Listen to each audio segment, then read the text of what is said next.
Hey everyone, welcome back to my channel. Today, we're delving into another harrowing case, Beauty and the Beast.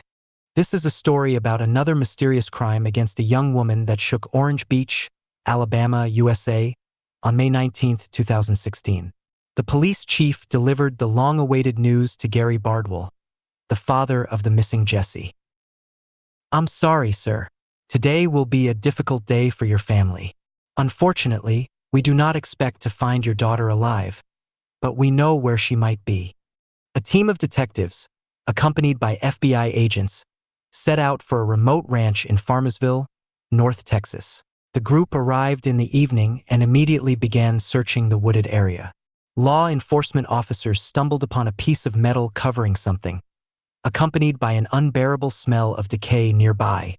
However, those who arrived were prepared not only for this, but also for what caused it. Indeed, on the other side of the shield lay a female body wrapped in a blue sheet. The condition of the body was terrible after a week under the scorching sun, causing significant decomposition. It took experts 7 days to officially identify the victim. Dental records of the presumed victim were requested for this purpose. As the investigation suspected, the discovered body belonged to 27-year-old Jessie Bardwell. The examination showed that the young woman's death was the result of a crime. However, the exact cause could not be determined as the body was too decomposed. Notably, an unknown informant pointed to the location of the woman's remains. Their name was not disclosed until the end. Jessie Bardwell, a beloved daughter and friend, seemingly vanished from the home she shared with her boyfriend named Jason Lowe. Sensing trouble, Gary set off from Mississippi to Texas in search of his child. His instincts were correct. His girl had indeed been in danger for quite some time. But let's start from the beginning. It must be said that the father-daughter relationship was exceptionally strong. Gary recalled being deeply moved at the moment of Jessie's birth. She was so fragile and vulnerable that his heart melted and never belonged to him alone. Jessie was born on September 10, 1988, in Pascagoula, Mississippi. Gary and Carla Bardwell were exemplary parents, raising both a daughter and a son named Brandon. The siblings shared a close bond, with Brandon always standing up for his younger sister against any bullies. Jessie, the younger sibling, exuded joy, kindness, and had a distinct personal style that made her stand out among her peers. Her aspirations revolved around the beauty industry, with dreams of one day owning her own salon. However, when Jessie turned 14, the family faced a significant upheaval as Gary and Carla divorced. Forced to choose between her parents, Jessie opted to live with her father. Their bond remained strong, with Jessie regularly checking in on Gary, who worked tirelessly as a firefighter to keep their community safe. In time, Gary found love again and remarried. Thankfully, the relationship between Jessie and her stepmother, Gina, blossomed effortlessly. Gina proved to be a caring and nurturing presence in their home, tending to the needs of everyone in the family. Jessie recognized the importance of her father's happiness and companionship, especially as she prepared to embark on her own journey. Upon completing her schooling, she made the decision to pursue independence by relocating to Orange Beach, Alabama. There, she secured a job as a waitress at the renowned beachfront eatery, Cobalt. Gary fondly recalled Jessie's affinity for the water, a trait they shared, and their bond remained strong despite the distance. They stayed connected through constant messages, and whenever Gary visited, they indulged in their mutual love for boating and fishing. Every tip she earned at work went towards funding her college education and pursuing her dream. It was at Cobalt that she met Terry Ellis, a fellow waiter, and their relationship gradually blossomed into something serious and steady. However, everything changed when Jessie met Terry's friend, Jason Lowe, at a social event. Instantly smitten, Jessie found herself deeply infatuated with Jason, surprising everyone around her. Despite the shock, she couldn't deny her newfound feelings, and it became evident that she was head over heels in love with him. After explaining her feelings to Terry, they parted ways amicably, understanding that their paths had diverged. For Jessie, this decision marked a complete turnaround in her life. Jason, undeniably handsome and accomplished with 2 degrees and a promising career, swept her off her feet. He knew how to charm with his politeness and presentation. But for Jessie, her feelings for Jason also represented an opportunity for a fresh start. Upon learning about her dreams, Jason promised to support her in achieving them. However, this meant a move to Dallas, Texas, as Jason needed to relocate for his job. So Jessie made the decision to follow Jason to Dallas, enticed by his promising new job in the technology industry. While the move held the promise of adventure for Jessie, keeping her plans hidden from Gary, Jessie feared disappointing her father, knowing he would likely oppose her decision. Even during their last Christmas together, she maintained the facade of happiness, laughing and joking as usual. Gary remained oblivious to any underlying tension or uncertainty in his daughter's demeanor. Arriving in Richardson, a suburb of Dallas, Jessie began her search for employment and scouted potential locations for her future salon, while Jason worked remotely from home. The couple eagerly anticipated their impending marriage and the prospect of buying a house together. However, the transition marked a significant shift in Jessie's relationship with her father. As time passed, they grew increasingly distant, with Jessie gradually withdrawing from their usual communication, leaving Gary puzzled and concerned as his daughter ceased responding to his calls. After confiding in Kimberly, he learned about Jessie's new boyfriend and her relocation to another state. Despite his initial shock, Gary attempted to reach out to his daughter, only to discover that Jason controlled all communication channels. Each time Gary tried to connect with Jessie, Jason would intercept the calls, promising she would get back to him later. Months passed before Jessie finally managed to reach out to her father. Concerned by her prolonged absence, Gary arranged to meet Jason during the couple's visit to Pascagoula. Despite his best efforts to persuade Jessie to reconsider her decision to remain in Texas, Gary's concerns fell on deaf ears. Jessie hugged her father tighter than usual, assuring him that everything was fine and expressing her determination to make him proud by pursuing her dreams. Despite her outward reassurances, Gary couldn't shake off the feeling of unease. However, as time went on, Jessie's responses became increasingly sparse until eventually, she stopped responding to calls altogether, leaving her father deeply worried and feeling helpless. The situation reached a breaking point on May 8th when Jessie failed to reach out and wish her mother and stepmother a happy Mother's Day, a departure from her usual thoughtful nature. Gary's sense of dread intensified, knowing how significant such a gesture was to Jessie. When he contacted Jason, the boyfriend claimed ignorance about Jessie's whereabouts, suggesting they were in an open relationship that allowed her freedom to come and go as she pleased. Gary knew this to be false, recognizing Jason's controlling nature and jealousy. Determined to uncover the truth, Gary set out for Texas the next morning, firmly convinced of Jason's involvement in Jessie's disappearance. Upon arriving at their apartment, he found no sign of his daughter or her belongings. Yet Jason persisted in denying any knowledge of her whereabouts, insisting he was simply awaiting her return. Later, Kimberly shared insights from Jessie's rare heart-to-heart conversations, revealing Jason's reckless spending on illicit substances and entertainment, squandering the promises he made to fulfill Jessie's dreams. With Jessie missing, Gary took decisive action, filing a missing person report with the Richardson police. Detective Hiren Hale, a father of 3 daughters himself, led the investigation into Jessie's disappearance, determined to unravel the mystery and bring her home safely. Determined to uncover the truth, law enforcement officials acted swiftly, conducting multiple interviews with Jason Lowe and thoroughly inspecting his residence. However, their efforts yielded no trace of the missing woman. During their discussions, Lowe claimed to have last seen Jessie on May 8th, around 10 a.m., as she left without explanation, possibly to visit her parents. He mentioned observing her depart in her Acura and drive away. Lowe maintained that despite their intense feelings for each other, their relationship remained non-committal, asserting that he didn't exert control over her or pry into her personal affairs. Nevertheless, investigators received information that contradicted Lowe's statements.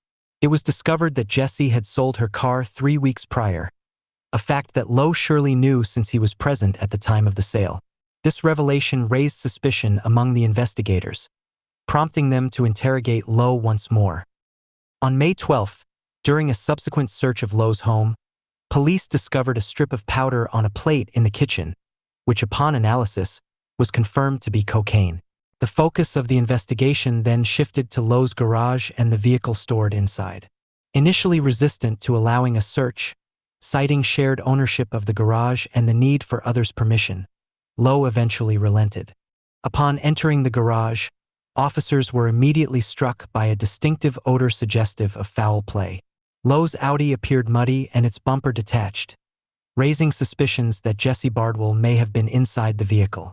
Although the car was found empty, the smell of decomposition grew stronger. Inside the trunk, investigators discovered a broken bumper and what appeared to be bloodstains. Subsequent testing with luminol-based substances further intensified suspicions. As the cargo area lit up with the blue light of the luminol, experts confirmed the presence of blood, presumably belonging to the missing woman, Jessie Bardwell.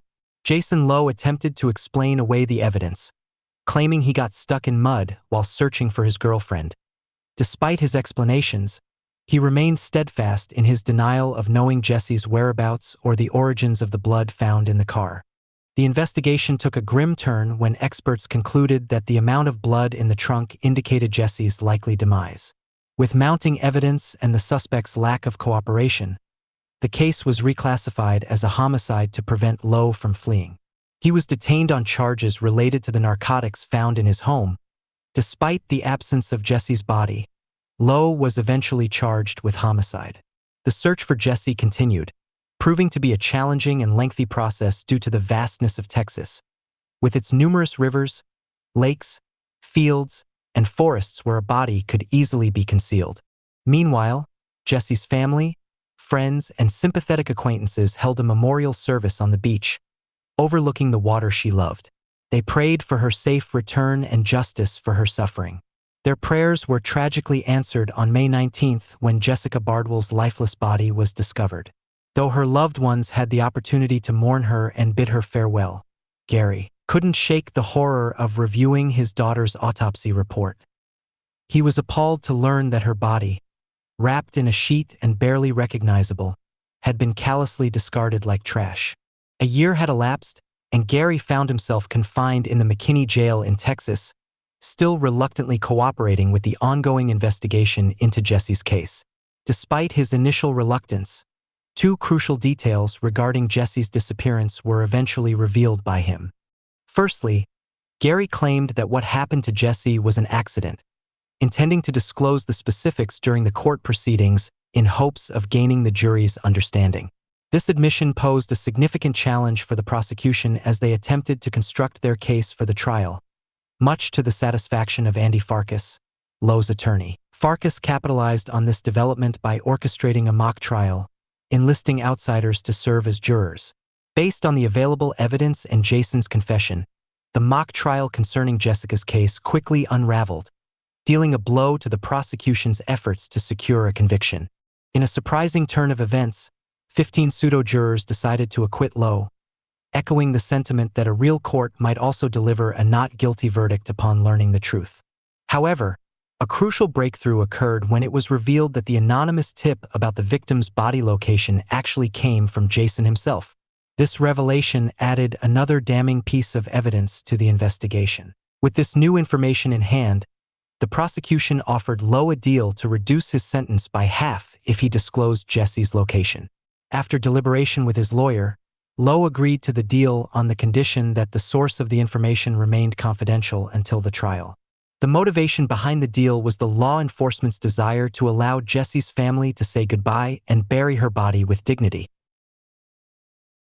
Gary confessed to struggling to find purpose each morning, clinging to the hope that Lowe would soon face trial and be convicted for the murder of his beloved daughter. He grappled with feelings of guilt, regretting his inability to convince Jessie to stay or at least break up with her controlling boyfriend. Jessie once made a poignant call to her father, admitting he was right after a heated argument with Jason, who had kicked her out. She found shelter with a new friend briefly before returning to her boyfriend the following day, giving him another chance. Gary, despite his concerns, had no choice but to accept his daughter's decision, a choice that would haunt him deeply later on. As the trial finally commenced, Mr. Bardwell arrived in Texas, resolute in his pursuit of justice. Prosecutor Cynthia Walker began her opening statement by painting Jason as a complex individual with few friends, largely avoided due to his troubled history with controlled substances, which often led to bouts of uncontrollable rage. She suggested that perhaps Jessie had been caught in one of these moments. When Prosecutor West called Lowe's former girlfriends as witnesses, they corroborated the prosecution's assertions about his aggression. They shared chilling accounts of his jealousy-driven violence, expressing genuine fears for their lives. Like Jessie, they recounted how he isolated them from family and friends, displaying manipulative and pathological lying traits. Ending their relationships with Lowe was no easy feat, requiring caution and cunning. In response to these damning revelations in court, Jason quickly opened up about his struggles, admitting to starting substance use at a young age and battling addiction.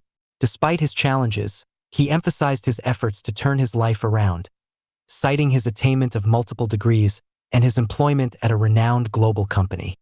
In contrast to Lowe's claims of wanting to fulfill Jessie's dreams out of love and build a family with her, the prosecution presented evidence suggesting a far different picture. The investigation determined that Jessie's demise occurred between May 1st and May 3rd, likely on the day when their neighbors, the Jordans, last saw her alive. Following an argument that led to Jessie's death, Jason moved her body to the garage and placed it in the trunk of his car, where it remained for several days. Traces of blood found in the Audi were confirmed to belong to Jessie. Subsequently, Lowe transported her body to a remote farm and concealed it in the nearby woods. Investigators discovered that the sheet wrapping Jessie's body was part of a bedding set still found in Lowe's home. Shockingly, he continued to use the same bedding even after Jessie's death, while her body decomposed in the trunk of his car. Moreover, despite Jessie's tragic fate, Lowe continued to pursue relationships with other women. His phone was found to be filled with corroborative messages and intimate photos, which he had sent to these women before arranging to meet them at his apartment. Lowe explained that he was attempting to distract himself and cope with his troubles, often resorting to substance use as a means of escaping reality. The investigation uncovered Jason's presence at the time of Jessie's death through a clever manipulation. Despite his previous denials of involvement, detectives orchestrated a monitored conversation between Lowe and Tommy Jordan, an acquaintance. During this conversation, Lowe admitted to making a mistake and confessed to an unfortunate accident involving Jessie, expressing his guilt for his actions, albeit for criminal negligence. This admission was interpreted as a confession by law enforcement, signaling a breakthrough in the case. Realizing that the investigation was closing in on him, Jason struck a deal with the prosecution and disclosed the location of Jessie's body during the trial. He finally shared his version of events from that fateful evening, recounting how he and Jessie had taken libido-enhancing pills before becoming intimate in the shower. According to Lowe, an accident occurred when he slipped, causing Jessie to hit her head on the porcelain bathtub. Subsequently, Jessie complained of feeling hot and dizzy, and although he offered to call an ambulance, she refused, opting to rest instead. However, the following morning, Lowe discovered Jessie unconscious and unresponsive, despite his attempts to revive her. Tragically, Jessie was pronounced dead. Fearing accusations of homicide, Jason hesitated to involve the police and instead took matters into his own hands, initially leaving Jessie's body in his car. Days later, he decided to dispose of her remains on a remote farm, callously discarding his former lover amidst a pile of trash without a proper burial. While his story may have seemed plausible at first glance, Jason's character and the findings of the forensic medical examination told a different story. Jessie had suffered cranial injuries inconsistent with mere slaps to the face, suggesting that Jason had attempted to conceal evidence of a violent altercation. Consequently, his entire narrative was revealed to be fabricated. After 6 hours of deliberation, the jury reached a verdict of guilty. Judge Scott Becker sentenced Jason to 50 years in prison, a term that could have been longer, up to 99 years, had it not been for his deal with the prosecution. As part of the agreement, Jason would not be eligible for parole until at least 2041. While Gary felt relief that justice had prevailed, He saw no remorse in Jason's eyes at the verdict announcement. To this day, Jason maintains his innocence in the homicide, insisting it was an accident. The love of his life decayed in his car while he continued to live and entertain himself.